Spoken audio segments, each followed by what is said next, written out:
He'll be blessed. The Indian way and love the earth. Hey, ah, hey. Hey,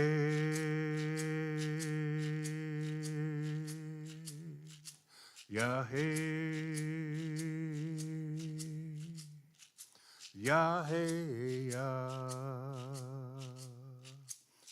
hey, ya, hey, ya, hey, ya, hey, ya, hey, ya, hey. Ya, hey, ya. Hey, ya, hey, ya, hey, ya, hey, ya. Today, an Indian girl has... I'm sorry. Sometimes it gets me.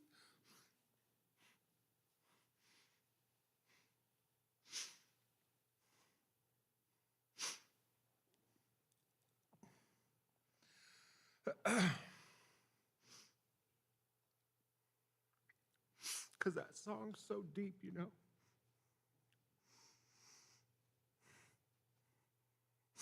I'll try and finish it. Hey, ya, hey. Ya, hey, ya. Hey, ya, hey, ya, hey, ya, hey, ya. Today, an Indian girl has been born. Hey, ya, hey. She'll be blessed the Indian way and love the earth. Hey, ya, hey. I wish I could finish it for you.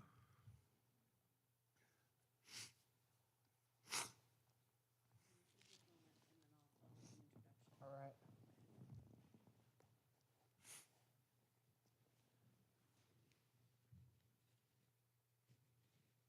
I need my glasses, sorry. Good evening, everyone. I'm Suzanne Cohen, the Managing Artistic Director of Mirror Stage. I'm a white woman with bright blue hair wearing a black, white, and green print dress. I want to thank you for joining us this evening for Holding the Moment. We would like to start by acknowledging that we live, work, play, and learn on stolen and unceded homeland within the context of broken treaties and unresolved harms to Indigenous peoples. Here in Seattle, we are on the land of the Duwamish people and of the Coast Salish, the Stillaguamish, the Duwamish, the Muckleshoot, and the Suquamish, who have made and continue to make their homes around the Salish Sea in the shadow of the great mountain Tahoma. We also recognize that we reside in a nation and a state of great wealth, a nation with wealth created by the subjugation and exploitation of African peoples brought to this land through chattel slavery. A state with wealth that stands indebted to exploited Chinese immigrants who built the railroads, to Japanese Americans whose livelihoods were stolen in the internment camps of World War II, and to immigrant and migrant workers who continue to labor in the rich fields and farms across our prosperous state. We honor and uplift the original Indigenous stewards of this land, the forced contributions from generations of Africans, and the exploited labor of immigrants and migrant workers yesterday and today. In acknowledging this stolen land and stolen labor, we recognize that the impact of these wrongs reverberates and in many cases is still being perpetuated in our present day. The presentation you're about to enjoy is part of Humanities Washington's Speakers Bureau program. I can't even say it, I'm sorry, I'm tongue-tied. Humanities Washington is a nonprofit organization dedicated to sparking conversation and critical thinking, and it provides many other cultural programs to hundreds of thousands of people throughout Washington each year. Humanities Washington Speakers Bureau presenters visit all corners of the state. I encourage you to visit their website, www.humanities.org, to find other events like this one.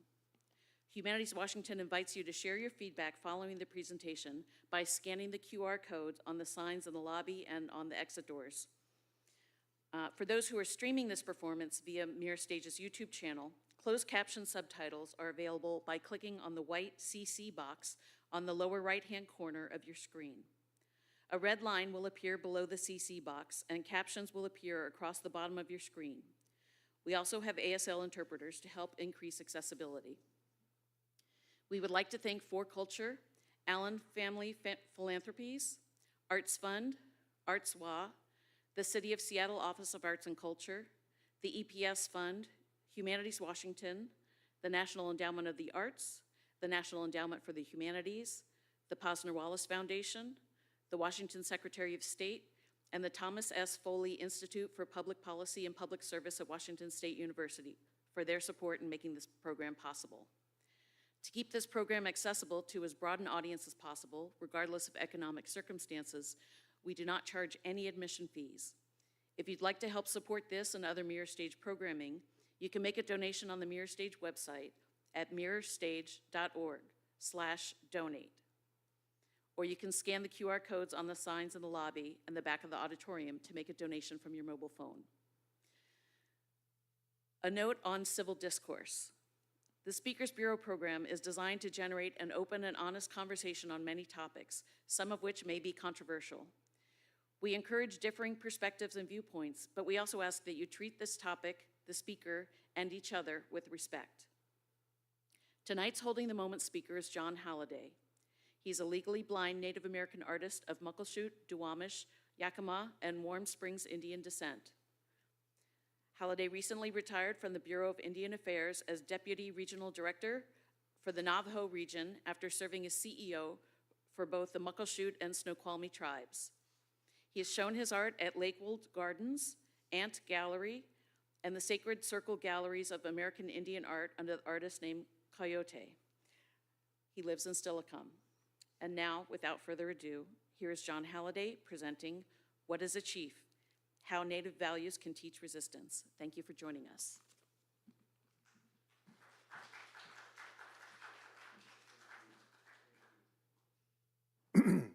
Let me adjust these a little bit so you can see my face. I don't want to have to talk through these things to you. Thanks.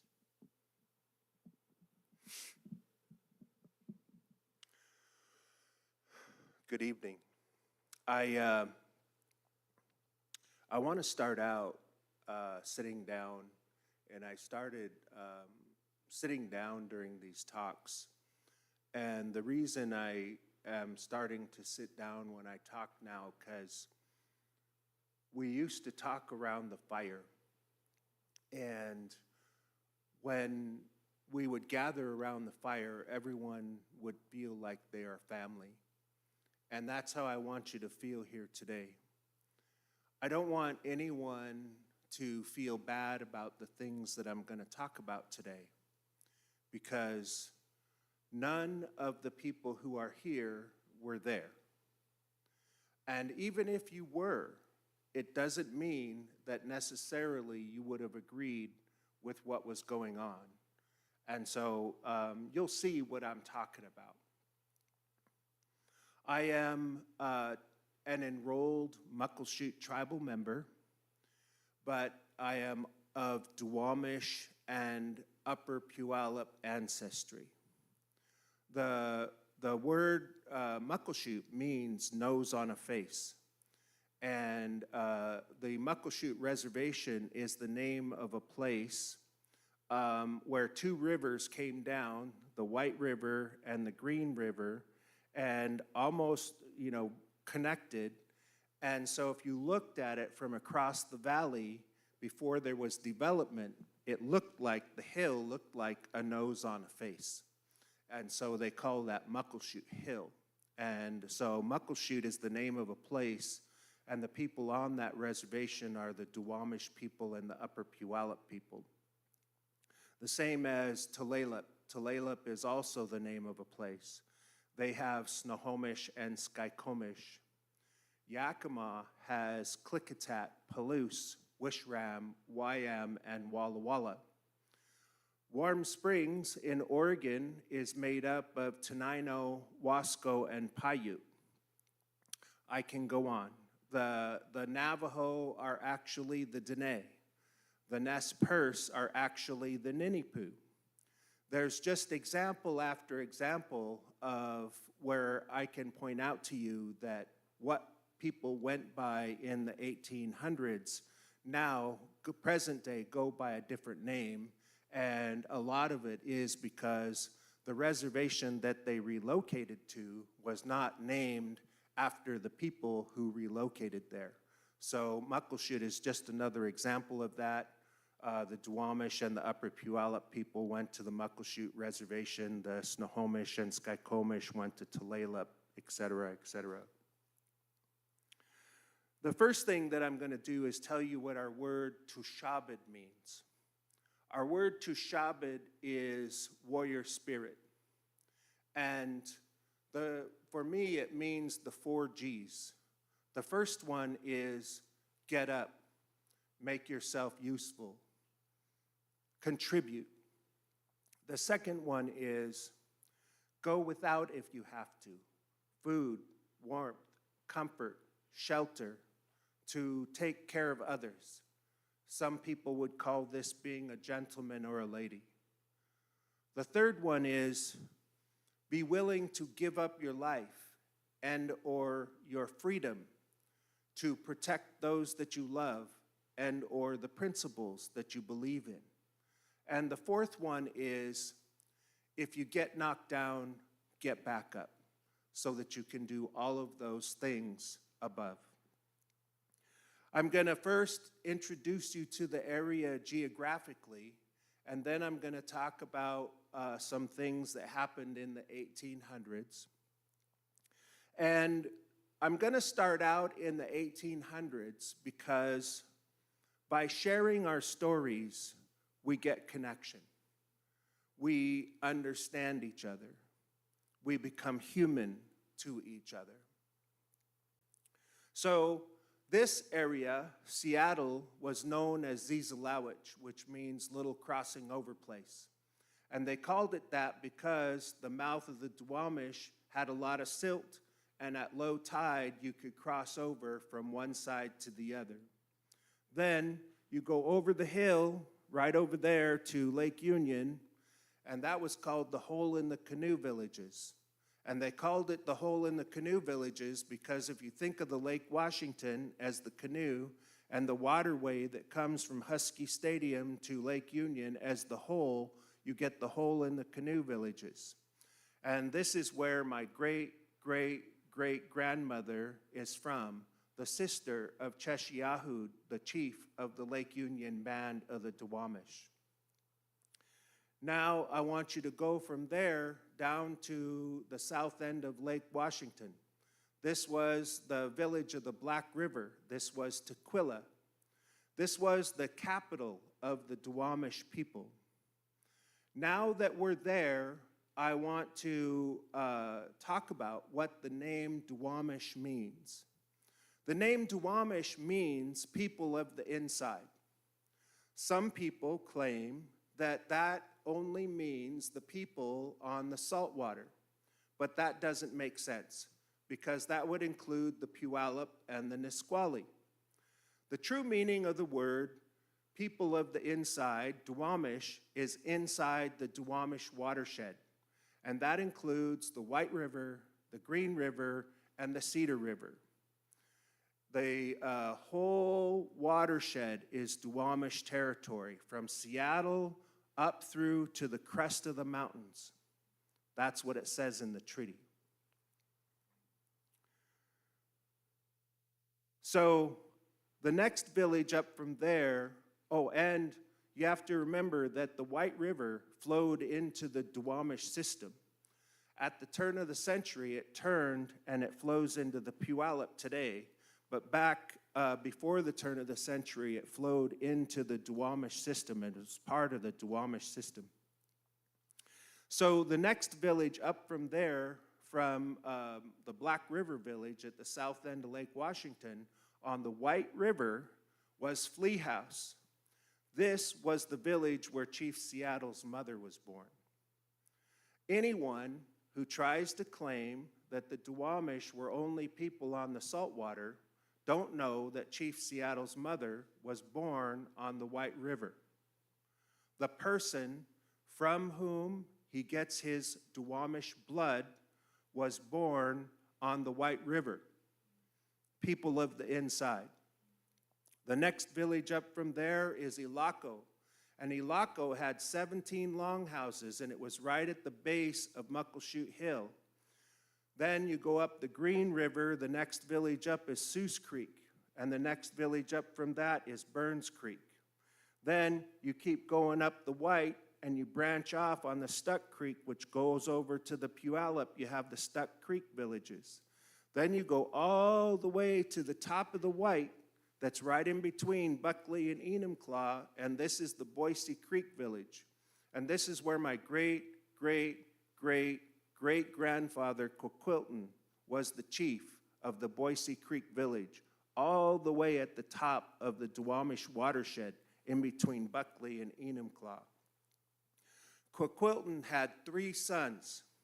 He had Sluggamus, he had Hynek, and he had Tuwapati. And Sluggamus is in my line. And Sluggamus had a wife named Cecile. Now, let's go over to Nisqually. At Nisqually, the chief's name was Leshai. And Leshai had a brother named Quimuth. Now, let's go over to the other side of the mountains. On the other side of the mountains, the big chief over there's name was Weowit. And Weowit's territory was all the way from the Dalles to Leavenworth. And he had the whole area divided up amongst his sons. His grandson's name was Kamiakin, and Kamiakin was the war chief for the Yakima. He lived up in an Uptanen Ridge, which is right parallel with Union Gap in between the Wapato Toppenish Valley and the city of Yakima Valley. And then his Weowit's other son, Auhai, was the chief at Ellensburg, and Auhai had a son named Qual Chan. In 1854, Washington was a new territory, and Territorial Governor Isaac Stevens was given the task of negotiating treaties with the Indians. It's important to understand that the Indians were giving land to the non-Indians, not the other way around. They didn't give us the land, we gave the land to them. There's something that is in the United States Supreme Court law called aboriginal title. And even if a European power waves their magic wand and says, we now claim this huge swath of land and we have the title of the property, the Supreme Court of the United States had said, you can wave your magic wand, but you still don't have all the property rights because the use rights are still held by the tribes. And that's the whole reason they had to come in and do the treaties to get the full title for the land according to United States Supreme Court law. So they had to come in and negotiate treaties with the tribes to get the full title. And in 1854, they were negotiating treaties. And the treaties were where the tribes would give land to the non-Indians and reserve for themselves land for themselves. That's why they call them reservations. And that land would be the sovereign territory of that tribe where they would continue to govern themselves, and the Americans would begin to govern themselves. Just prior to this, they had signed a treaty with the British to set the border where it is now, the Treaty of Oregon in 1846. So the sovereigns were signing treaties to set the borders. The Americans and the British had set the border at the Canadian border where it is now. Then the Americans were coming in and signing treaties with the tribes, and the tribe's sovereign territory would be within the boundaries of their reservation, and the American sovereign territory would be below the Canadian border and off of the reservation. That was the agreement that was being made. So in 1854, Governor Isaac Stevens in December negotiated the Treaty of Medicine Creek with all the tribes in the Puyallup watershed south. Puyallup, Nisqually, Squaxin Island. In that treaty, he tried to propose that 1,700 Indians move on to 1,200 acres of land. And it was rocky, and there was no fish-bearing streams. Then, the month right after that, in January, he negotiated the Treaty of Point Elliott. In the Treaty of Point Elliott, there was no reservation at all for anyone in the entire Duwamish watershed, from Seattle to Enumclaw to the crest of the mountains. There was no reservation for any of the Indians actively living in the Duwamish watershed in the Treaty of Point Elliott. So Chief Seattle got back from negotiating for the Duwamish in the Treaty of Point Elliott and informed the other chiefs that they were going to have to move across the water over to Suquamish or move up to Tulalip. And the other chiefs said, that is unacceptable. So, in talking with Chief Leshai, the tribes from the Duwamish watershed, the Puyallup watershed, the Nisqually watershed, did not like the Medicine Creek and the Point Elliott treaties because they didn't have enough land to survive. So they sent Leshai to the governor's office to negotiate. So Leshai went to the governor's office to negotiate, and he said, "This is unacceptable." They said no. And so as soon as he left the office, they sent the militia after him to arrest him as a rabble-rouser or a rebel. And I think it's interesting when in the history books they refer to us as rebels when we weren't even citizens of the United States. How can we rebel against the United States when we weren't even citizens? We were our own sovereign, on our own land, in our own territory. You know, we're a patriot as far as I'm concerned. So the militia is riding to take prisoner Leshai, dead or alive, and they get there, and the two that go end up getting killed at Nisqually. So they send a bigger force, a force of 18, and the force of 18 rides to Leshai's house at Nisqually, and when they get there, he's gone. So they heard that he went to the White River. Well, the area he went to, the White River, was Coquilton's territory. So Coquilton's territory was from Bonnie Lake, Enumclaw, Buckley, South Prairie, Ording, Sumnerish, that area. That was the top of the Puyallup watershed and the top of the Duwamish watershed. That was Coquilton's territory. So when he went to the White River, that was what I consider the White River going east-west right there from Bonnie Lake was like the dividing line of Coquilton's territory. South was Coquilton's territory in the Puyallup watershed, and he's right at the top of the Duwamish watershed north. And so really, the two treaties split his territory down the middle. So Leshai is riding to Coquilton's territory, to the White River. And you have to ask, why would he ride to Coquilton? Well, I don't know very much about Coquilton, but the few times I've seen it noted in the record, he's surrounded by 20 warriors. So I think these 20 warriors were our equivalent of our SEAL Team 6. And also, not all the Indians on the west side were boat Indians. Some of the Indians on the west side were horse Indians. Today, if you look at Seattle, you see all the boat people. And if you look at Enumclaw, that's exactly how it was in the 1850s. The boat people lived in Seattle, and the horse people live in Enumclaw. Also, the horse at the time was the state-of-the-art military vehicle. you also have to understand the relationships. Leshai's mother was a daughter of Weowit, and Leshai's mother's dowry had been 50 horses. Also, Kamayakin's mother was also a daughter of Weowit. That means that Kamayakin's mother and Leshai's mother were sisters. Cecile, Quaquilton's daughter-in-law, my great-great-great-grandmother's father was a Nez Perce chief named Si-Yi-Ik. That same Nez Perce chief was the father of Kamayakin, the war chief for the Yakimas. That means that Quaquilton's daughter-in-law and the war chief for the Yakimas were brother and sister. That's the connection. That's why Leshai ran to Quaquilton.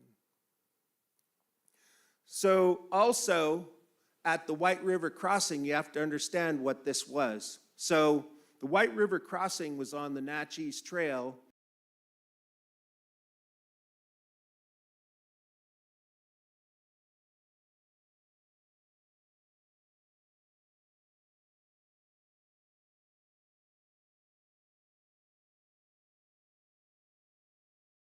About 1859. So in October 27th of 1855, when this happened, a squatter named Connell had taken a land claim there and built a cabin. I think that he thought that he would have a stagecoach stop or something. They also were building blockhouses there because it's the river crossing, I think, to control the flow of Indians. So the militia of 18 is riding towards the White River Crossing, hunting Leshai because he complained about the treaty.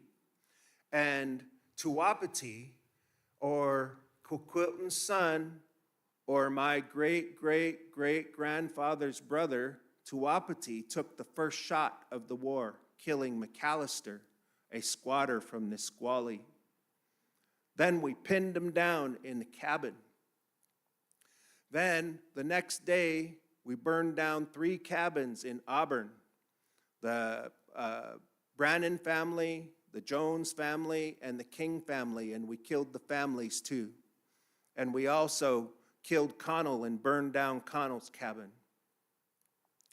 A child from the King family was saved by an Indian and shepherded to Seattle, and this is who King County is originally named after. So I didn't sugarcoat that. Had that been written from the other side, it probably would have read hostiles were euthanized or simply no prisoners were taken. But I think it's important to be honest about what really happened and what people really did. And there was no Geneva Convention at that time, and I have a long list of things that I could talk to you about what was done from the other side. But just know that I'm trying to be honest and fair in this. So war broke out, war was being fought, and another war broke out on the east side. Well, in those treaties, the Yakima had just signed a treaty also, the Treaty of Walla Walla. And in those treaties, it says that if you go to the reservation, you can remain there unmolested by whites.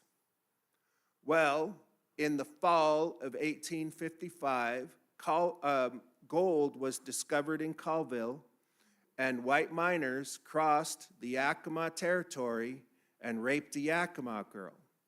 And they stole horses. So the Yakimas killed them. So the U.S. government sent an Indian agent, and the Yakimas killed him too. So then they sent 84 soldiers from the Dalles, and the Yakimas killed or wounded 25% of their force. So at this time, the Indians have been winning every engagement. The Battle of the White River, the Battle of Brannan's Prairie on the west side, the Battle of Toppenish Creek, the Battle of Union Gap on the east side, but we're at full-out war on both sides of the mountains. Word goes out that we're attacking Seattle. This is January of 1856. The Yakima send 100 warriors. They have to leave their horses at Easton because the snow's too deep, and they come by snowshoe. It took them 4 days to come to our aid. There was no REI back then, and they crossed those Cascade Mountains by snowshoe. Those were some tough sons of bitches coming to help us protect our land and save our home. So the rallying point was the south end of Lake Washington, the Black River Village. And the three generals were Auhai from Yakima, Quilton from the Duwamish watershed, and Leshai. And there's reports on all three doing reconnaissance the day before the battle. All three were doing reconnaissance. And then two of them snuck into the city and snuck back out, doing even more in-depth reconnaissance. It's important for you to know that at that time, in Elliott Bay was a United States battleship called the Decatur. There's a Decatur High School in Federal Way. The next morning, the chiefs attacked anyway. On the morning of January 26, 1856, an allied force of Yakima, Duwamish watershed, Nisqually, and Puyallup warriors, 400 warriors, attacked a United States battleship, a contingent of United States Marines, and the Washington militia. There was 7 hours of gunfire. They don't know how many Indians fell that day because as soon as they hit the ground, our women would sweep them away.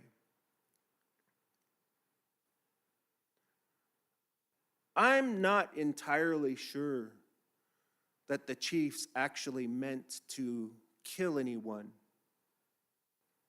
I think they wanted to renegotiate the treaties because there were only 2 casualties on the non-Indian side, and those were inadvertent hits. And my proof for this is that the report from Lieutenant Phelps, the navigator on the Decatur, was that an unruly band of militiamen made a charge, a foolhardy charge, in the open plain for 50 years running out, charging. And they ran and took the ground totally unobstructed without a single casualty. I'm an elk hunter. I've taken down a 5-point bull on full run with a .303 Enfield. I don't think that would have happened if they wanted to kill him. They say that after the battle, that the governor conscripted white citizens to serve in the militia, and they refused. Then the governor jailed white citizens that spoke out against the war. A judge, Judge Landers, ordered their release. So the governor threw the judge in jail. So they wrote to the State Department, and I'm sure they wrote things like, you know, we've been living with these Indians for 8 years before this guy came along. Now, all of a sudden, we're at war. We think what the governor is doing is wrong. They stood up for their values. The last battle would be March 10th, 1856, at Connell's Prairie, the same place that it had started. 300 of us would face off, about 300 of the same from the other side, and we would fight to about a standstill, and then we would withdraw to the other side of the mountains. At this time, any Indian who was caught on the east side was considered a hostile. All the non-combatant Indians were herded to Fox Island, right over here. There were 700 on that island. And statewide, there were thousands of Indians non-combatant. I wonder what would have happened if they had become combatant. But they were not, they were peaceful. So the governor got a letter from the president saying that his conduct was unbecoming the president. It just so happened that this was an election year, and the president wanted the support of the people in the new territory. So the governor called a peace council at Fox Island. And I want you to know why Coquilton was there, or Coquilton's people were there, and why he signed the Treaty of Medicine Creek as an Upper Puyallup, and why the Muckleshoot Reservation exists in the Duwamish watershed. It's because Coquilton's territory was both at the top of the Puyallup watershed and the top of the Duwamish watershed. And he signed the Treaty of Medicine Creek as an Upper Puyallup. But I contend that he could have rightfully have signed the Treaty of Point Elliott as an Upper Duwamish. And other chiefs who fought in the war were from the Duwamish watershed as well. Kitsap, Canasket, and Nelson.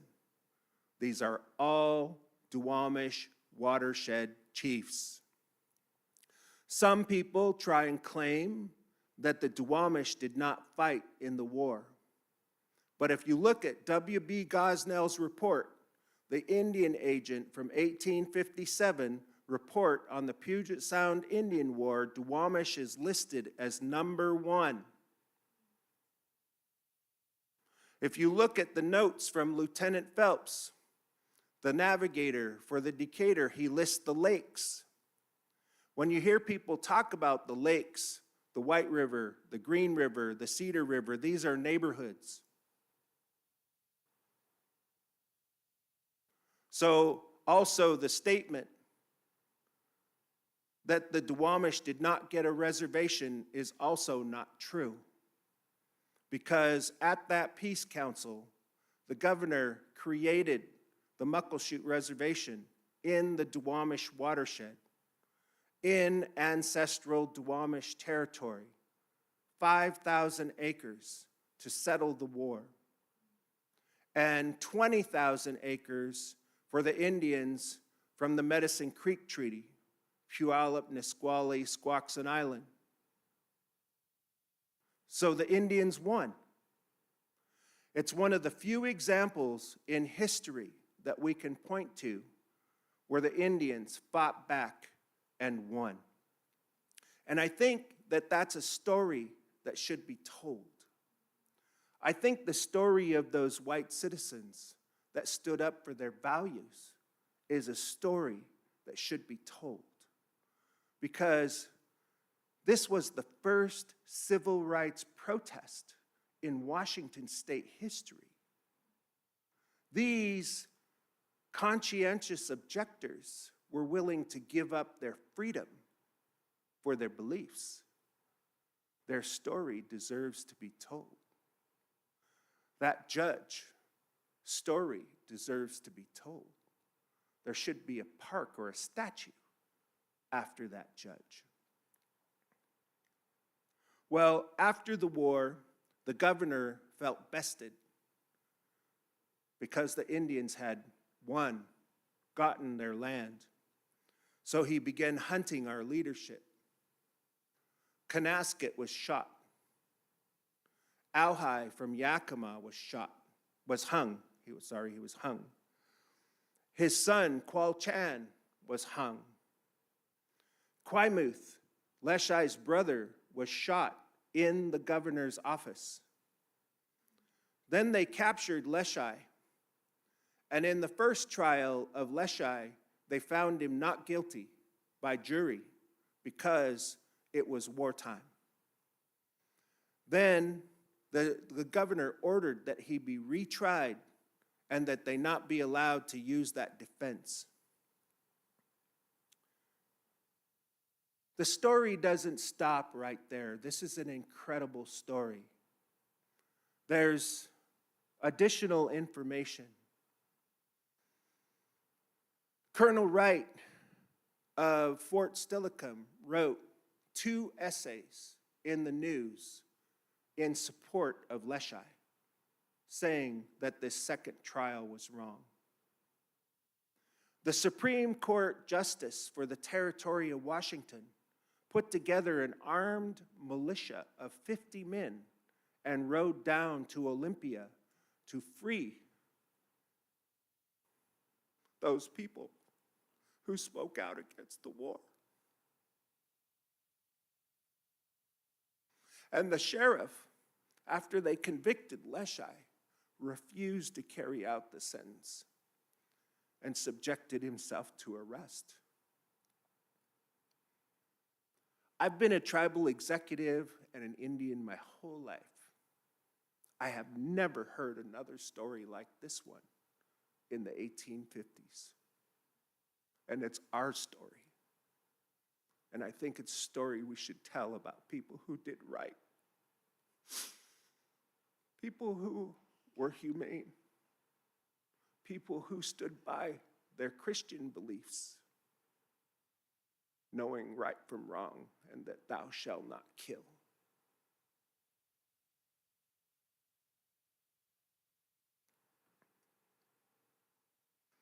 So after the war, Duwamish people moved to Muckleshoot. They came from Zizalawich. They came from Hole in the Canoe. They came from the Black River. They came from Flea House. They came from Ilaco. They came from Seuss Creek. They came from Burns Creek. They came from Stuck Creek. And they came from Boise Creek. And all of us are related. My great-grandmother's tapes are in that university right over there. The anthropologist who interviewed her is Erna Gunther. We can tell you all about who the Duwamish people are. But that reservation is paid for in Duwamish people's blood. And we legally fought for the treaty rights and the land and the sovereignty to call ourselves the Duwamish people. The Muckleshoot Tribal Council legally is the Duwamish Tribal Council. And you still see us exercising our treaty rights that we fought for in Elliott Bay and Lake Union.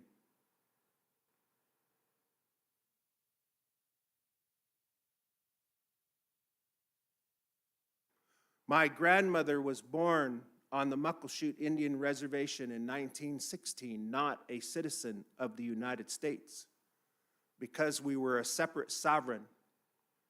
That means the sovereignty of the Duwamish people was alive and well and living at Muckleshoot.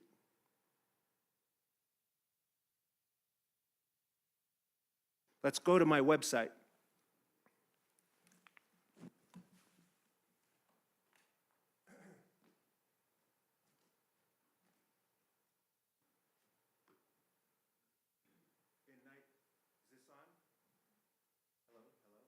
Can you? Hello? Okay. In 1916,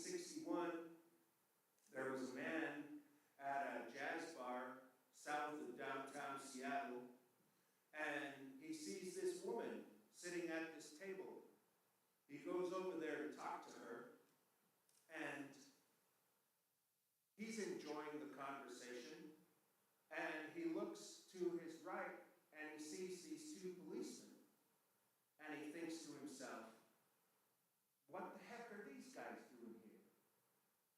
Well, they reached across the table, and they grabbed the woman by the armpits, and they lifted her up over the table, set her down, cuffed her, and took her away. That man said to someone else that was there, what was that all about? And he said, well, she's an Indian. This is an all-white bar. Well, that man had enjoyed talking to her, so he went and bailed her out. That man is my father, and that woman is my mother. And I ask you, I think about how humiliating it must have been to be arrested just for being a person of color. And I ask you, what would you do if that was done to your mother? What would you do if that was done to your daughter? What would you do if that was done to your best friend? Well, my father writes about it. You can go to my website. Here he writes about the incident of my mother's arrest for being a person of color, 1961. Let's scroll up. Oh, this is my mom's picture. She was 22, 23 years old at the time, and I say that because her birthday's in July, and my dad said it was in the summertime. He doesn't know exactly, but it was in the summer. Let's go to the next picture.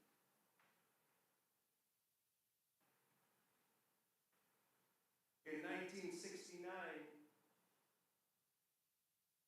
the civil rights movement was going. African Americans, Latinos, El Centro de la Raza. I'll give you an interesting factoid. Roberto Maestas' granddaughter is my niece because my brother had a child with Roberto's daughter. You know, back in these times, you know, the African Americans, the Indians, the Hispanics, the Asians, they formed the Minority Coalition to work together. Bernie, Bob Santos, Roberto, and the King County Councilman. Can't remember his name right now. But anyway, 1969, they invaded Alcatraz in San Francisco, and my brother was there, my mom's best friend was there. And then in 1970, we invaded Fort Lawton over in Magnolia. It's now Daybreak Star. It was a fort, a federal facility, and we invaded it. And we thought that since they were surplusing the land, they should give it back to the Indians, not the city. And so we invaded it, saying that we discovered it. That's why we should have it. And we thought the fort was empty because they were surplusing it, but they ended up having a conference of MPs that weekend. And so 40 MPs came down on us with tear gas and billy clubs. And this is me and my mom sitting outside the federal courthouse waiting for her best friend, Ramona Bennett, who would go on to become the chairwoman of the Puyallup tribe. My mom would also start education programs, and she would start the first Indian Head Start in Seattle. Let's go to the next photo. This is a picture of me and my mom's best friend, Ramona, her son, Eric, and my brother, Jeffrey. 1970. This is 1970. Let's go to the next one. This is a picture of my mom's best friend being arrested for treaty process fishing, for fighting for our tribal treaty rights on the Puyallup River, 1970. Let's go to the next one. Then in 1972, my brother went to the takeover of the BIA building in Washington, D.C. That's the picture at the top. And then in 1973, my brother was at Wounded Knee in South Dakota. And that's him in the back of the truck. His name was Joseph Laurentius Halliday.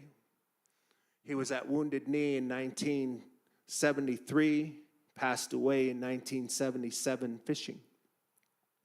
He's the one that has the child, the granddaughter of Roberto Maestas. Tupa is her name. Let's go to the next photo. This is my brother in front of the truck. He's asleep because they've been there all night. He's at a checkpoint. They're holding off the FBI, the National Guard, and the U.S. Marshal Service. You know, let's not go yet. I want to stay on that one. So I was looking at this photo, and it appeared to me, if you take out that truck and you put in horses, this is what that Washington militia was riding into. Kitsap, Canasket, Nelson, and that is Coquitlam's great-great-great-grandson, over 100 years later, still with a rifle in his hands, fighting for our tribal rights. Let's go to the next one. So I grew up in our traditions. This is me as a teenager. I grew up going to our ceremonies and basically being a baby under my mom's chair, hearing those songs, the drums, the bells. You know, I never have known a day when I was not an Indian. I've been an Indian my whole life.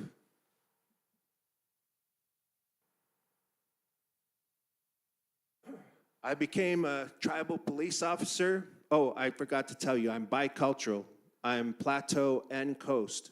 So I'm both from on the other side of the mountains and this side of the mountains. Both sides of Washington, my blood is from both sides of the mountains.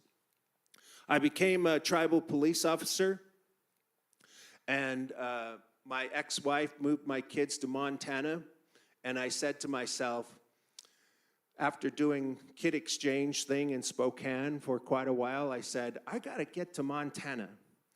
And I didn't make very much money as a police officer, and I had heard about this thing called the Pell Grant, and so I applied to go to the University of Montana to get a Pell Grant, which would be my stake. I would go over there, I would fail at the university, and I would look for a job. That was my plan. But I didn't fail. I actually did very well. And I ended up getting a fellowship, a full ride in graduate school. And then after graduate school, I became the director of economic development for Muckleshoot. And then I became the CEO for Snoqualmie. I have a master's degree in administration. And then I became the CEO for Muckleshoot. And then I went on to work for the Office of the Secretary, for the Assistant Secretary for Water and Science as the tribal liaison in the Office of the Secretary. And it's important for you to know that when I left for school, my mom said to me, you can yell all you want to from outside the building, but the people who are really making the decisions are inside the building. I want you to go learn that language. I want you to be able to speak for us. I want you to be Ken Smith. And Ken Smith was this guy that she had known who was the Assistant Secretary of the Interior for Indian Affairs. So it goes the president, the secretary, the assistant secretary. So he's 2 places away from the president, somebody that influences policy. She said, I want you to be Ken Smith. So it had always been my goal to rise up in the government. So at this time, I was in the office of the secretary, and it was the president, the secretary, the assistant secretary, and me. But I was only an advisor. I didn't make policy. I didn't make decisions. I didn't supervise anyone. So I knew that I had to supervise people, so I became the superintendent for Indian Affairs for Central Oregon. The Malheur Refuge thing happened on my watch, and I was there the day that the Malheur Refuge guy was shot by the Oregon State Patrol. I was very proud that I was on the scene and had a copy of the police report, and the Bureau of Indian Affairs in D.C. were the first people to know exactly what happened. You know, I was their eyes and boots on the ground because they were riding their horses right on top of an Indian burial ground. And I had to fight to keep the Indians from going in there armed and engaging in an outright gunfight. But they had 125 pounds of napalm. And so I talked the tribal council into standing down. Then I became the deputy regional director for the Navajo region for the Bureau of Indian Affairs for the Navajo region. And Navajo region is 17.5 million acres of Indian reservation. I was in charge of the federal trust services for that large of a reservation. It takes you 5 hours to drive across it. So I had built my career up, and I was ready to take that or ask for a political appointment. So I approached the tribe, and I asked the tribe to support me in a political appointment, and they said they would. Then the pandemic happened. And it was scary during the pandemic, and as an essential personnel person, we were basically just watering the plants anyway. So I asked for a detail out in Everett because my wife was in Tacoma. She was working for the Department of Commerce.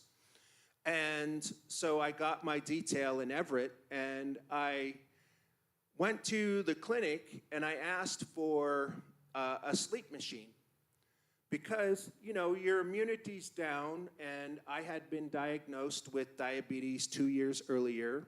And so I thought I'm compromised, and I had been told I needed a sleep machine 10 years earlier, but never used the machine. And everybody says you need to use the machine. So I said, okay, finally, all right. You talked me into it. So I told the doctor, and he said, well, you gotta do a study, you gotta get a prescription, you gotta see a doctor. So I did.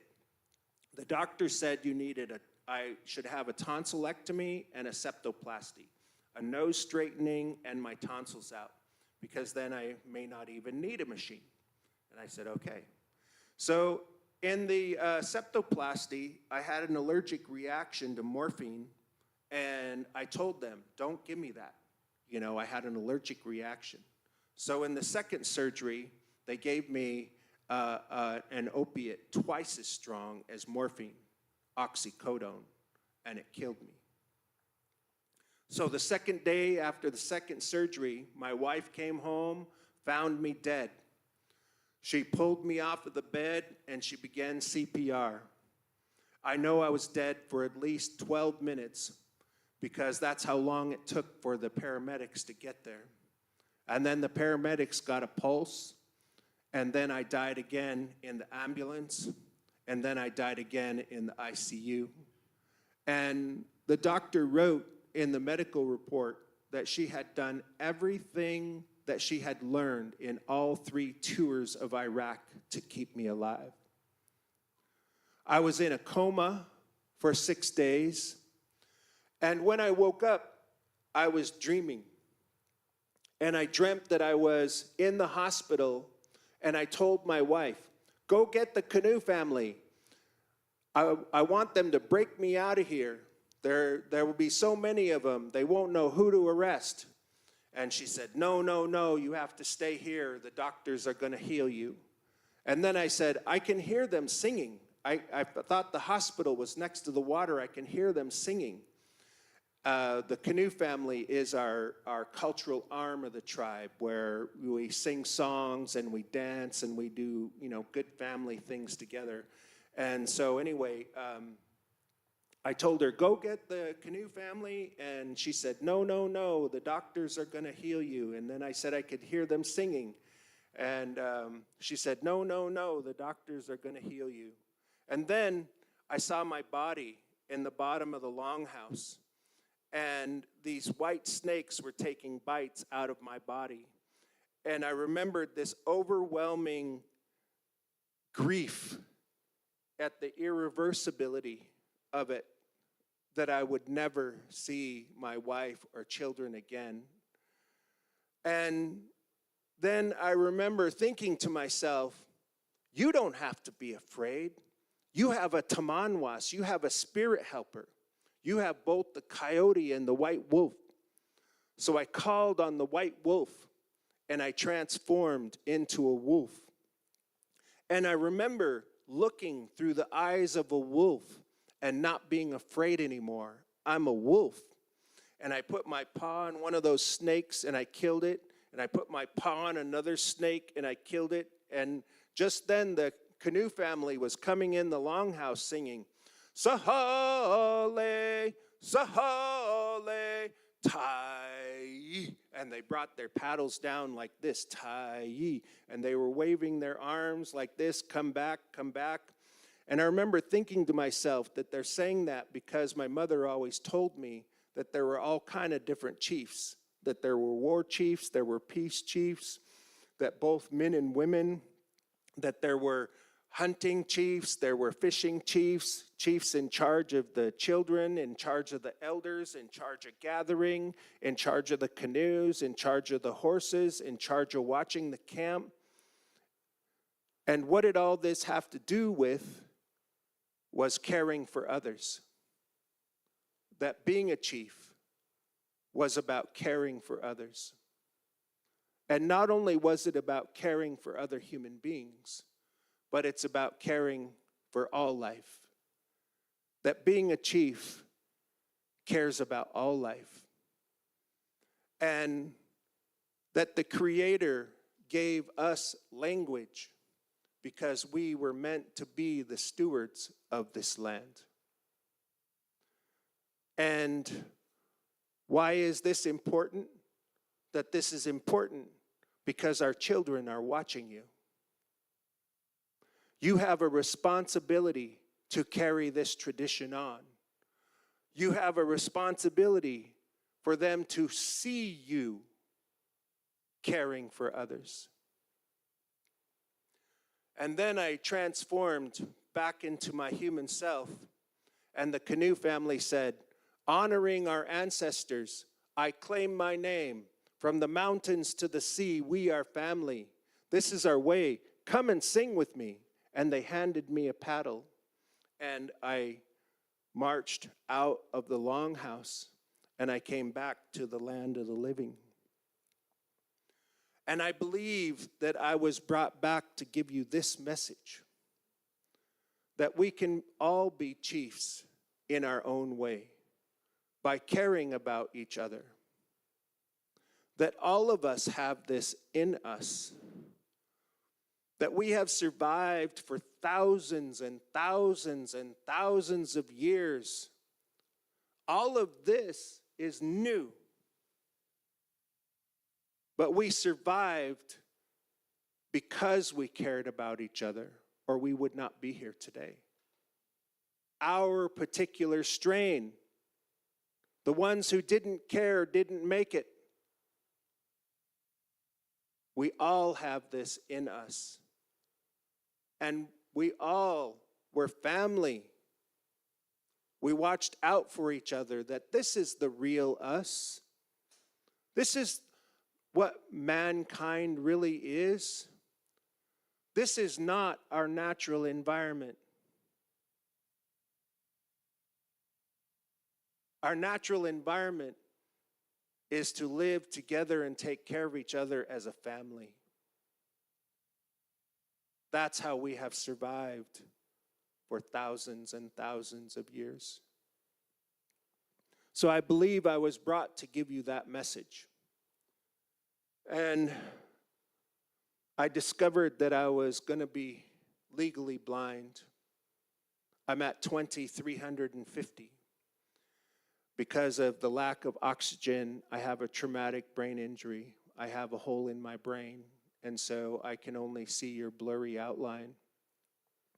So I left the hospital, and I remember trying to put my key in the front door, and I couldn't get my key in the front door. And I remember thinking to myself, I'm going to lose my job, and I don't know what I'm going to do with myself. I don't know how I'm going to take care of my family. So after about 6 months of laying around the house, not knowing what to do, I'm blind. I can't even be a counter at Walmart. I can't see receipts or see the counting thing, or I don't know, I went from doing congressional and presidential correspondence to not being able to read my own mail. So my wife was saying, well, what are you going to do? You got to do something, You can't just sit around the house all the time. And so I said, well, maybe I should try painting. I had dabbled in painting. I had painted at Christmas time for family. I would do a portrait or something as a gift.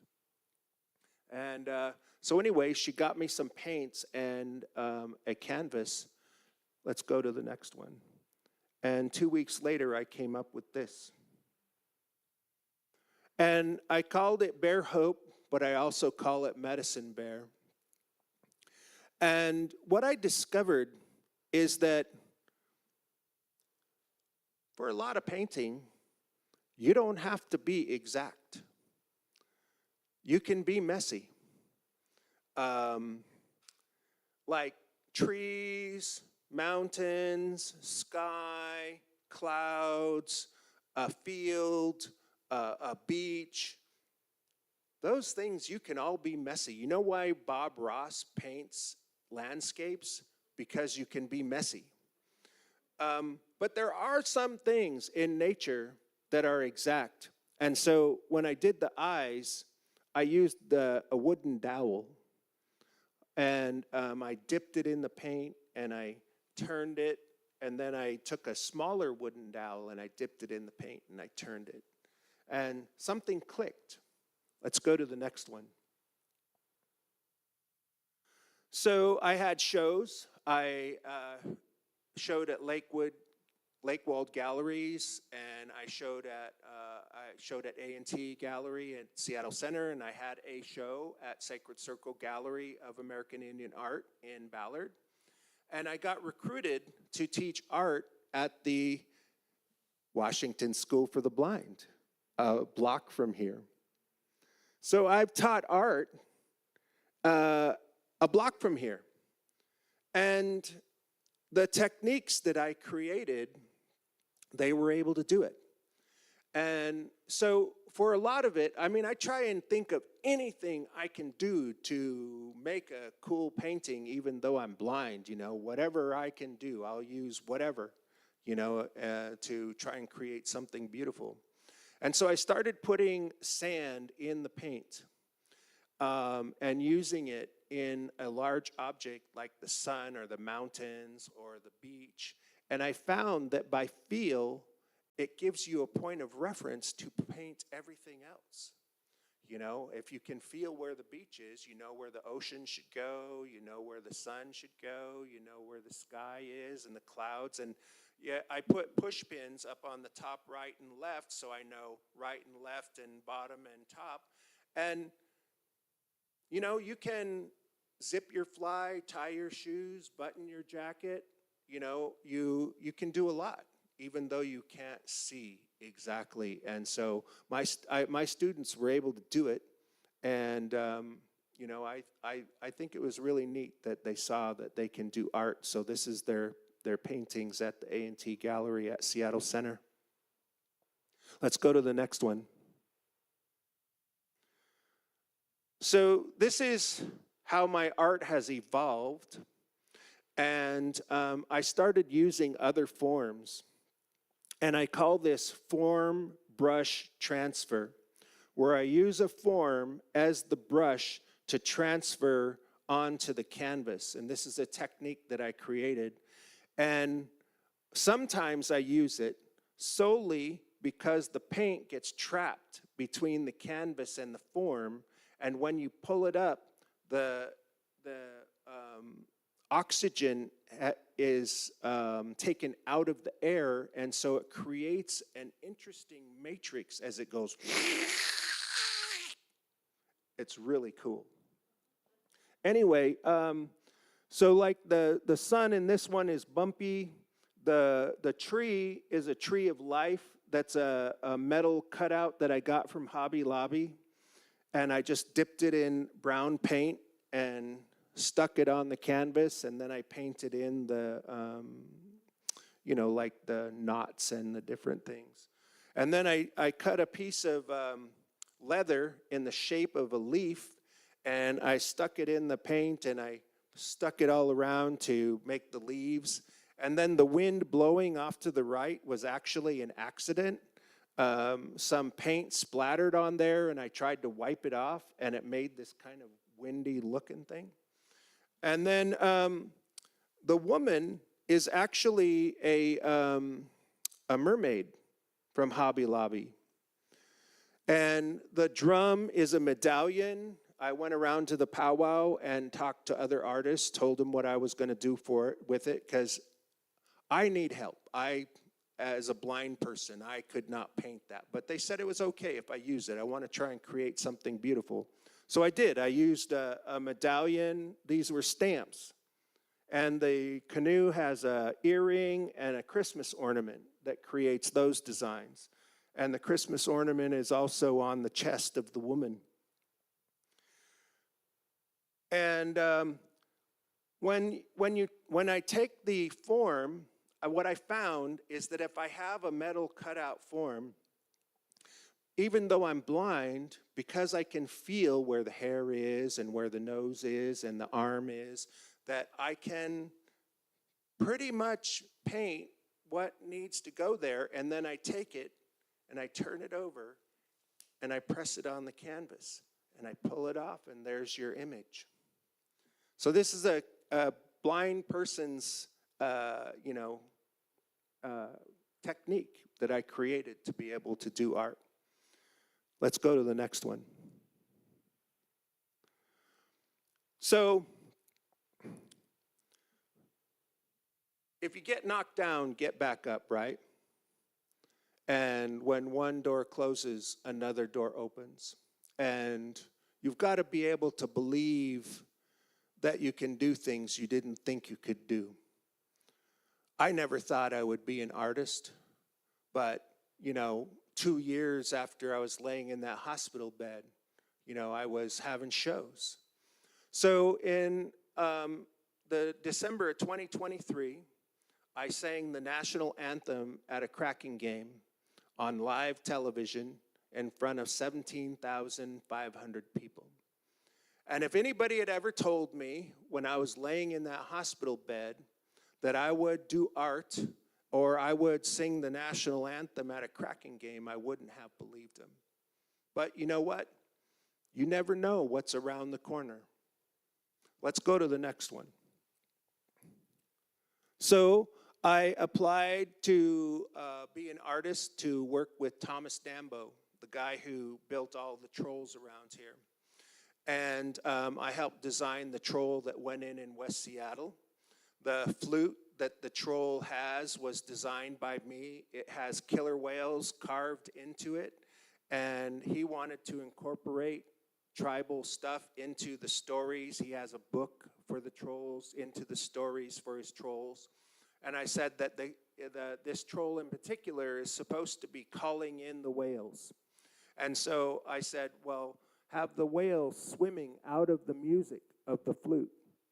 And through that, he will call them. And then, because they're carved into the flute, he can take the flute and set it down in the water.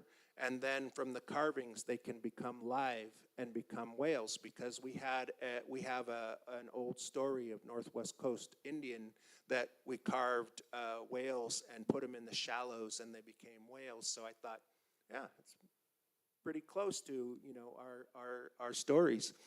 So I put abalone on it, and I put cedar bark decoration and all kinds of cool things. And then I flew to Denmark. Let's go to the next one.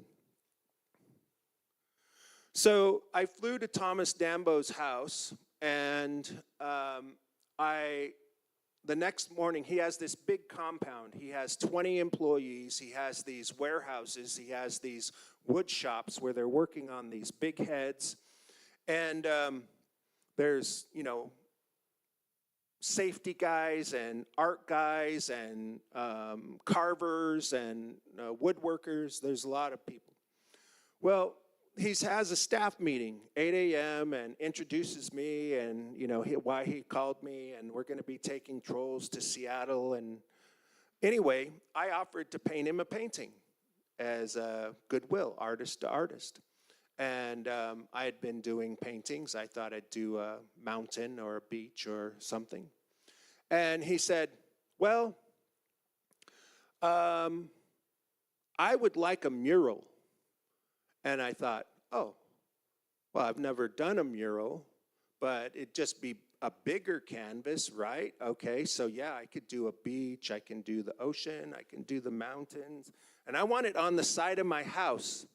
So now he wants it on the side of his house and a mural.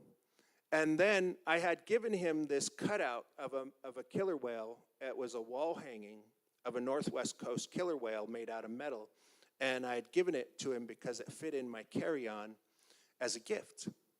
And so then he holds it up and he goes, I want one of these. And I went, oh. He's asking me to do one of the most difficult things. This is not a mountain or a beach. This is very exact. This is a killer whale. And so I said, okay. What's going to happen? He's throwing down the glove. I'm representing the United States. I'm representing my tribe, and an artist from another country is throwing down the glove. He doesn't care if I'm blind. What can you do, And so I say, okay, give me a brush, give me a bucket, give me a ladder. And so then they got me a 6-foot ladder and a bucket and a brush, and I started.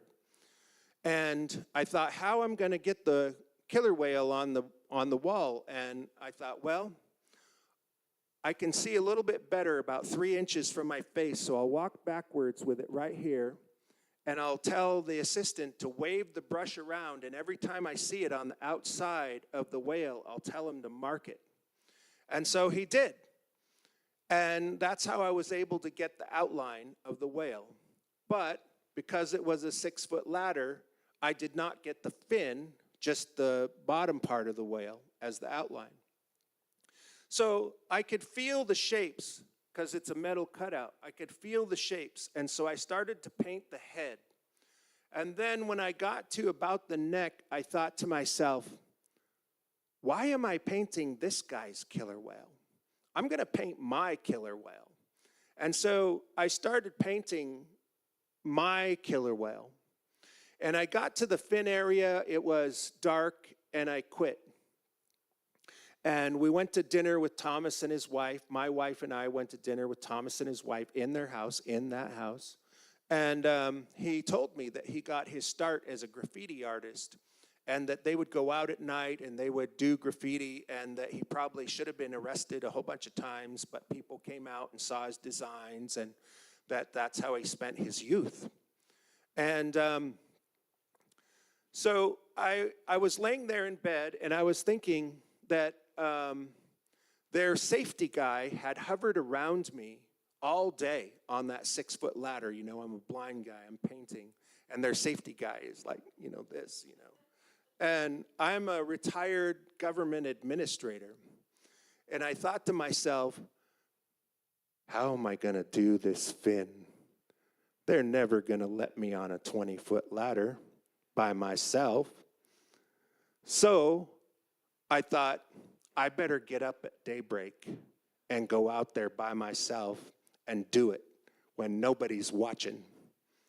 So I did. I put on 3 pairs of socks, 2 pairs of pants, 3 t-shirts, 2 shirts, 2 jackets, 2 hats, and at daybreak in Roskilde, Denmark, I went out and I started painting. And I'm especially proud of the fin because the fin on the cutout turns at 90 degrees.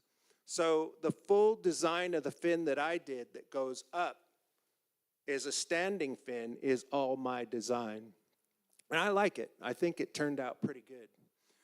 And when I started on this, I realized I didn't need the bucket of water at all because this is plaster of Paris and there's no erasing. And so I tried to erase a little bit with the towel and the water, and the paint just soaked into the building and changed color to a dark kind of brown. And that's when I knew that there would be no erasing, that if I was going to do this, it was all going to have to be single stroke.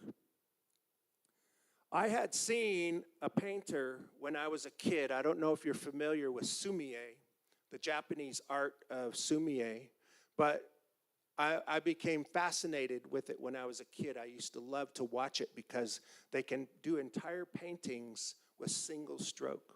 It's a beautiful thing to watch. And so I tried to incorporate that into my paintings because I think that the paintbrush is like a lie detector test. And you can see in the painting if you're inhibited. And so I knew that I was going to have to do this whole thing, single stroke, uninhibited, go for it. And so I started doing it. And I went up on that ladder that morning by myself. I did the fin, and then I did the body, and I did the tail. And when those guys came in at 8 a.m., his crew and Thomas got up. They were all looking at the killer whale, and they were thinking it's really cool. You know, they really liked it. But that isn't the grade that I needed. My wife is Tsimshian from Southeast Alaska, and the Northwest Coast art that they do is exquisite.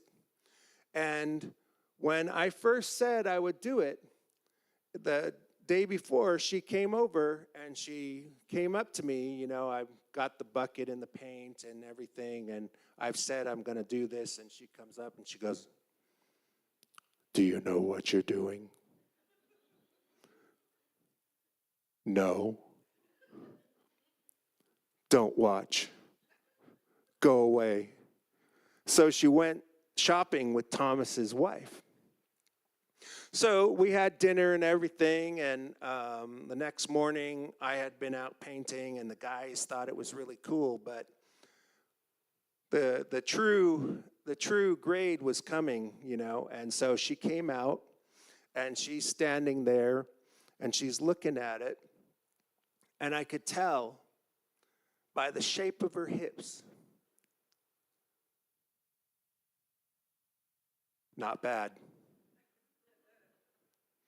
And I knew I had won, that I had gotten the grade that I needed. So I call this my graduation day, because I think having the faith that I could do it, and never having done it before, but at least trying, not knowing if I would succeed or not, that it made me think that I'm going to try, even if I have a disability. I'm not going to let things beat me. And so now I say fear. is the greatest disability.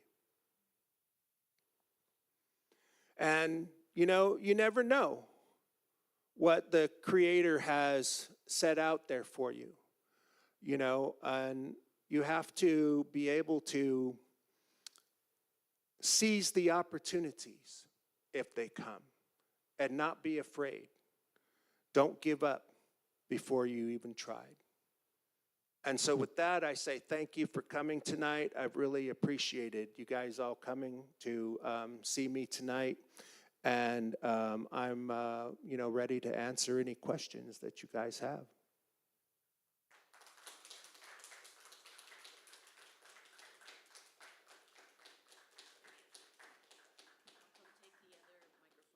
Okay.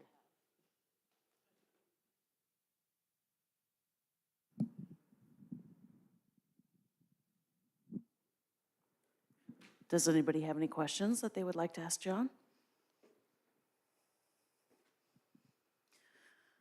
Well, I will ask a question then. Okay. Or I'm not sure it's so much a question, but the theme of storytelling kind of wove through your entire presentation. You started off telling the story about history, and you talked about your brother protesting, resisting, and your mother encouraging you to learn how to be inside the building, that not yelling from outside the building, and that storytelling is a way that connects wherever you are, inside or outside of the building, whether it's through paint, whether it's through music, performing. So I'm wondering if you can say a little something about how your journey as a storyteller has changed through your experience, and what storytelling means to you. Well, stories tell us about each other. They create, they say that language was a gift to us from the Creator. So stories are a gift from the Creator. And when we give names, they give a speech about how it's usually a toddler, 5 or 6, and they'll have a big giveaway and they'll give them a name.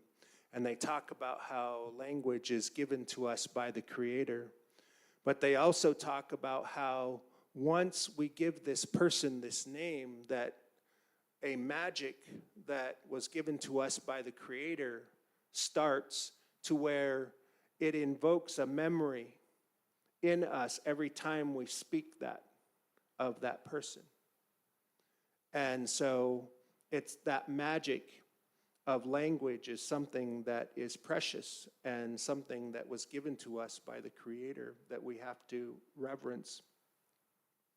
And so being able to care for that and tell stories that I think bring us together, such as not talking about all the people who did bad stuff, but talk about the people who did good stuff, the role models. Hold them up high so that our children can, see them as somebody they want to emulate. I think that trying to change the propaganda that has gone on for 500 years, you can't discover anything, pioneer anything, or settle anything when other human beings are already living there. And the language of empire dehumanizes us. And so we have to create language that is respectful, that is representative in a respectful way of all Americans, that's representative of all our stories. I have a master's degree in political science. The correct terminology is colonist. It means one culture dominates another, not settler, not pioneer. And I don't know why we went from colonists to manifest destiny after the 13 colonies, but really the other states and territories were actual colonies as well, technically. Thank you. And then also how that ties back to being a family, that we are taking care of each other as well. And so the importance of telling stories of what came before and who we are now is part of taking care of each other. Yeah, telling stories that are representative and respectful of each other, inclusive, you know, that try and bring us together rather than divide us. You know, a chief told me once that there aren't bad people, there's only bad policy. That when we start labeling people, that's when we divide each other.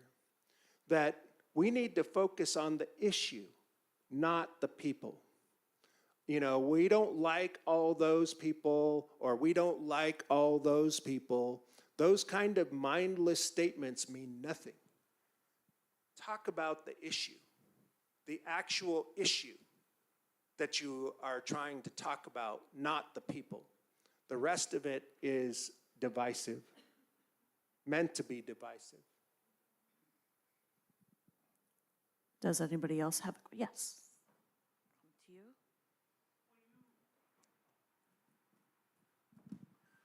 you? Did you live in Shiprock or somewhere? Where did, you were, I forget exactly what your position was. I was the Deputy Regional Director for the Bureau of Indian Affairs for the Navajo region, and I was stationed in Gallup. Okay, And then when I was the Assistant Secretary for the Tribal Liaison for the Assistant Secretary for Water and Science, I had an office in DC and an office in Flagstaff. well, my question is, they are quite different cultures, kind of, the Southwest Indian, Navajo, Hopi, and so forth. How would you compare your experience there with what the Indian experience here in the Puget Sound is, if you know what I mean? Well, having traveled the entire country and met Indians from all over the place, it's really crazy. Indians are the same, whether they're in Florida, whether they're in Arizona, whether they're in New York, whether they're in Washington, whether they're in South Dakota. Pretty much Indians are the same, you know. Our cosmology is love the earth, you know, that we're all related, both, you know, all living things are interrelated, and we have to respect the other living things, or they won't give themselves to us. You know, that all other living things only give themselves to us because we have a healthy respect for them, but they do it by choice. So if we don't respect them, then they won't give themselves to us anymore, and that's the relationship of all life.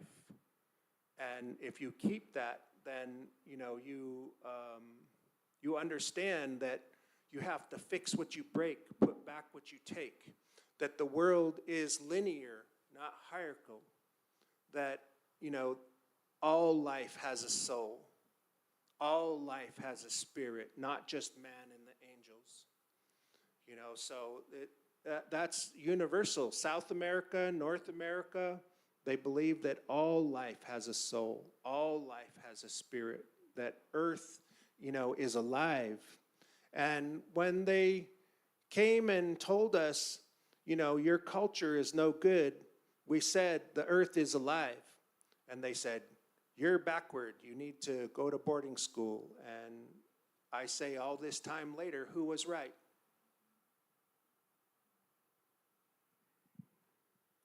Any other questions? Yes.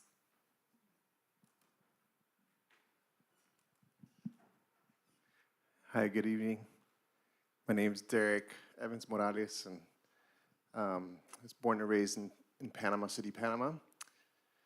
My father's side is Welsh-Irish. My mother's side is from Cunayala, one of the indigenous tribes of Panama.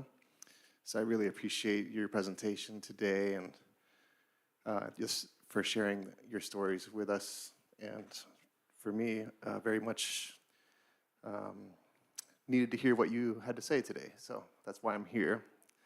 That's just my statement, not a question. But my question to you, I guess, is more of how your experience as being mixed cultures, mixed blood, mixed ancestry, and how that's kind of played into your story or stories and experience here in the United States. Also, while I have the microphone, as an artist, I wondered if you're doing any other murals here locally, because my partner is also a muralist, and I kind of dabbled in it a little as well. So just would like to know a little bit more about what you're doing here locally. What was the first question? I do have brain damage. It was more about your experience as a mixed Oh, right. here in the U.S. Well, there was a lot of prejudice back in the late 60s and the early 70s, and a lot of, very adversarial television shows, on all the time. And so I spent my parents split up when I was 5, and my mom went back to the reservation. She went to work. Well, she started out living at Muckleshoot, then she got a job over at Yakima after my parents split up. And so I would get in fights on the reservation for being half white, and I would get in fights in the city for being half Indian. And I think that kids can be cruel, and as adults get older, they start to mature, and I have a lot easier time now, and I don't think that any Indians who know me challenge me anymore. I have been raised deep in our culture and know our songs and dances and know how to make everything in an Indian outfit from head to toe. I just got done making a war bonnet, making an eagle staff, even though I'm blind, still doing feather work. And, I was just raised doing it. And so I think that being a cultural affiliation isn't biological. It's part of your soul. And so we used to have total non-Indians who were adopted into the tribe and accepted, because being a member of the tribe was not biological. They're political organizations, political institutions, and they have the right to name their own membership. And they can waive that blood quantum if they want to, and I've seen them do it. Warm Springs gave tribal membership to a full-blooded white man who was a Boy Scout leader, who led the Boy Scout troop on the reservation for 40 years, and they gave him a tribal membership so he could spend his retirement fishing. And I've also felt like, because I was lighter skinned, that I was like a chameleon, that I could walk in and out of both worlds pretty easily. And I used to have long hair, and when I started to work for the government, I cut my hair because I figured it was like camouflage. And I wore a suit and a tie because I didn't want them to notice me as an ethnic person when I came in. I wanted them to listen to what I said, not look at what I was wearing. And so I cut my hair and I wore a suit and a tie so that I could have them take me seriously when I made my arguments. And then also about your local artwork, what are you doing now locally? I have not, no, I am not doing any murals currently locally. But I'm willing. I enjoyed doing that other one, but of course, now that I did a good one, I would hate to follow it up by one that, I can live off this fame for a while, where I paint a bad one. Any other questions?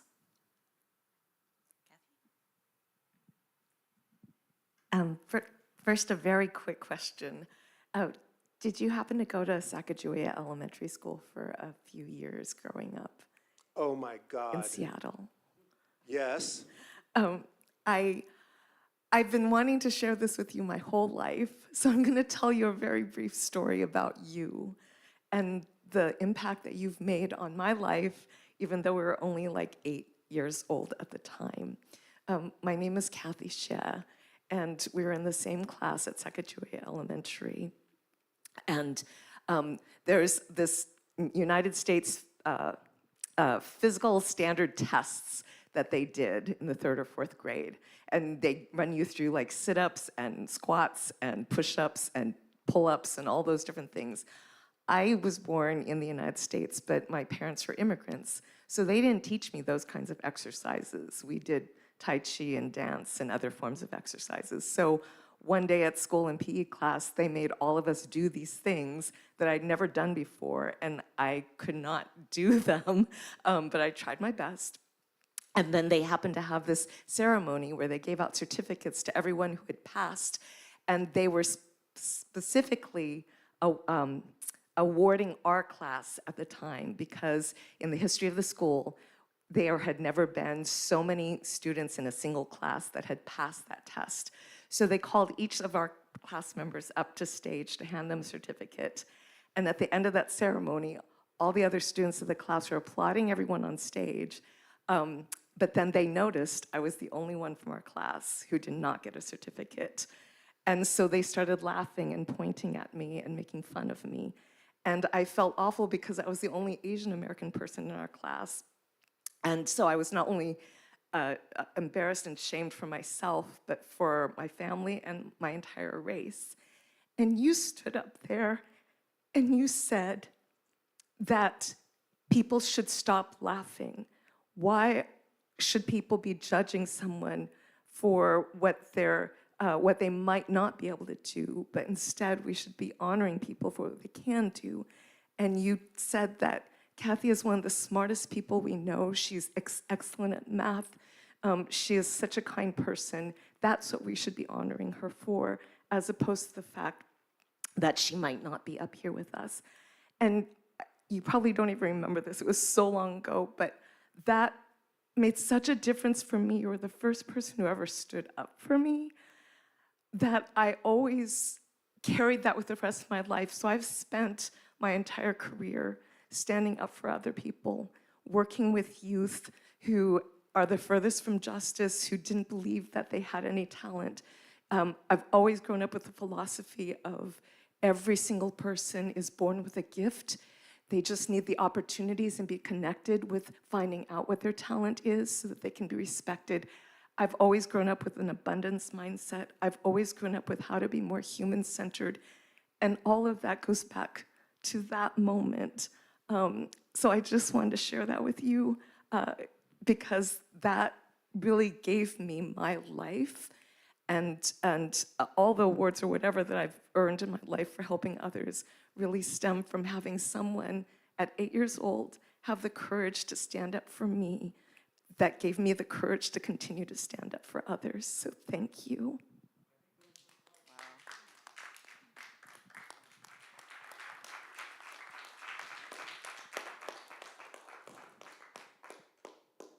Go Sacagawea. I didn't remember that, but thank you for telling me that. You brought tears to my eyes, and I have had people stand up for me too, you know, and I think the worst thing you can do is not say anything if you see something, you know. Don't just sit there and let it happen to other people. Stand up.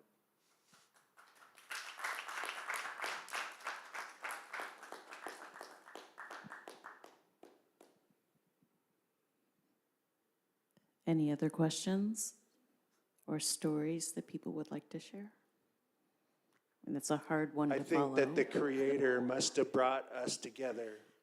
You know, I needed to hear that story tonight, and I'm glad that I was there for you. You know, we're connected somehow.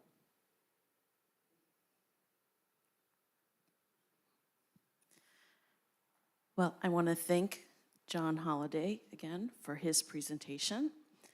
I want to thank everybody for joining us this evening. The live stream is being recorded, and it will be publicly available on Mirror Stage's YouTube channel. So please do encourage other people to watch it. I'm at a loss after all of that. We are continuing the Holding the Moment series in November. Our originally scheduled speaker had to cancel. We're going to be announcing the new speaker next week, so stay tuned for that. If you're not already subscribed to our email, our e-news, there are signs with the QR codes that you can sign up. That's the best way to be kept apprised of our activities. So there'll be a Holding the Moment November 8th. There'll be another one January 10th. We also have a monthly podcast called Ripple Effect. I forgot the second part of it. It's positive change around the sound. Thank you. Where we interview local change makers who tell the story of their lives in their own words and the importance of the work that they're doing and how they're trying to make the community a better, more inclusive place for everybody. That's also freely available on our website, on Spotify, any place that you listen to podcasts. We encourage you to listen to that as well. I want to thank our ASL interpreters, Priya and Carissa. And everybody have a good evening, and we hope to see you again in November.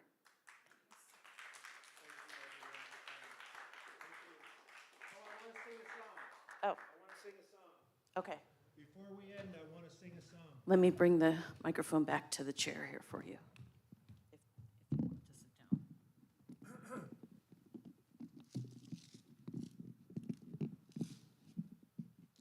Can we turn this one on? This one's still on. Let me turn it though so it's facing you better.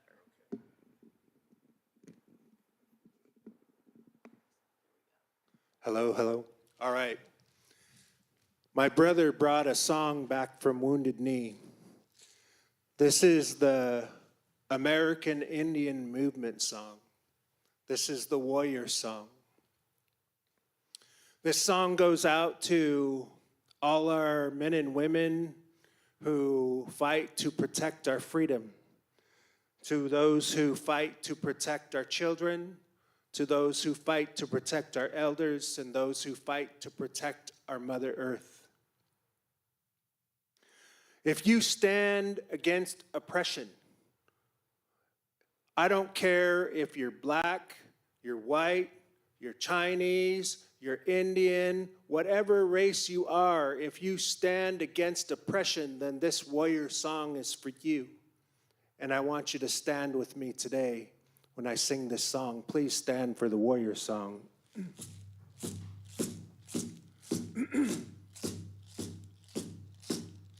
Way,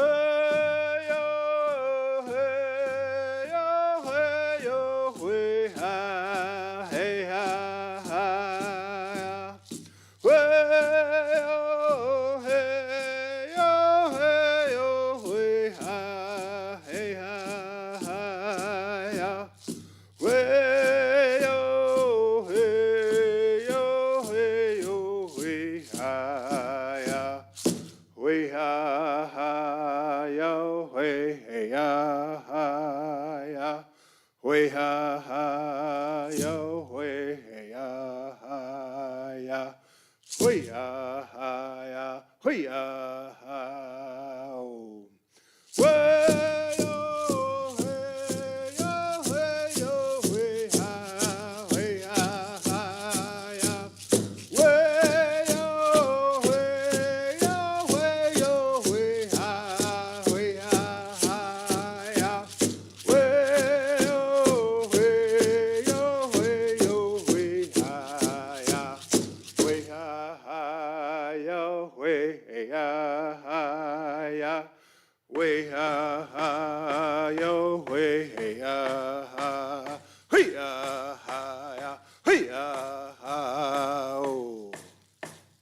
Way yo, way yo, way yo, way ha ya, way ha yo, way ya ha ya, way ha yo, way ya ha, way ya, way ya.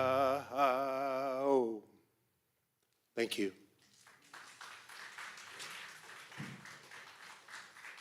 Thank you all for coming.